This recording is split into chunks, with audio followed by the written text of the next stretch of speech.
Chad in Rockford. Hello? Hey. Hey, Tracy, you used the term anti-choice a little bit ago. Yes.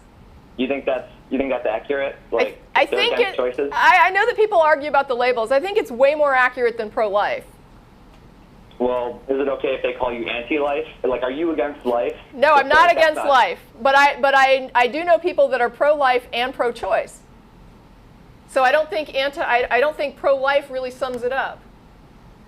I mean, it's not like people who are pro-life. It's not like their position is seated in like, we just don't want people to have choices. We're really against, like, their whole position is seated in, for the life. You know what I mean? Like, it's not that they're against choices, I think. But they don't want a woman to be able to have a choice. They want it to be legislated, right? Yeah, I suppose. Yeah, I suppose too. And they don't care terribly much if the child's wanted. I'm not saying it's their main reason, but it is what they're actually against. The ability for the woman to choose. They are not. Like I say, I know people that are pro-life, and that does not mean that they're anti-choice. And what about the same? Yeah, all right, I guess I know what you mean. But what about the same argument, like towards you, calling you like anti-life? Saying like, yeah, you're not really against life. But I'm not, because I am okay with a woman who chooses life. I'm fine with that. I'm not down on her telling her that she needs to have an abortion. She's not forcing people to have abortions. Yeah, and actually, I don't really care. I was just asking. Yeah, that's not really your call, but it's okay that you're allowed to ask questions. So, all right. So what are we talking about today? With Sam Harris. I mean, you guys follow him? You generally agree? I'm not huge on him. I've read one of his books. And what about you, Don? Oh, are you talking about his claim that atheism is kind of a nonsense word and we shouldn't use it? Sort of. Yeah. I haven't followed that too much. I'd be okay with there not ever needing to be atheism anymore.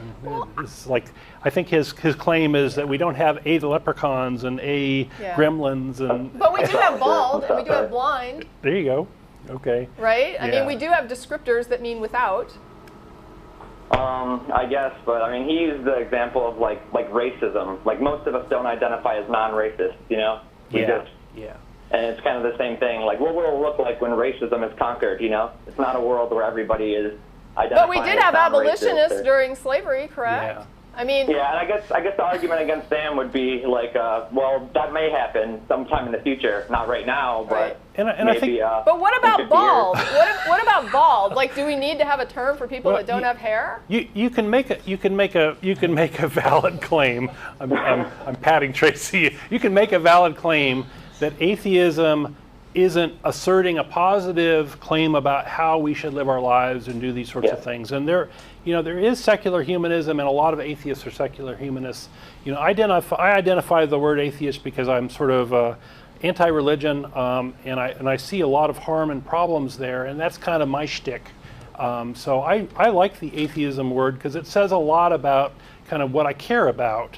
I'm also a humanist, and I do think that is a good way to, secular humanism is got a lot of wonderful goodness in there that a lot of folks, that's their first label. And so, it takes all emphasis in all different ways of, Right. Why are you looking at me? Am I supposed to finish I didn't want to shut you down. No, I don't know. I think I didn't get the mind link. So, did we get your question answered? No. So actually, I think there was one more thing, but I'm drawing a blank right now. But all right. Well, maybe this is a good time to stop. Mind link. We've got just a few minutes left. Okay. Thanks anyway. Thank you. Gosh, thank you.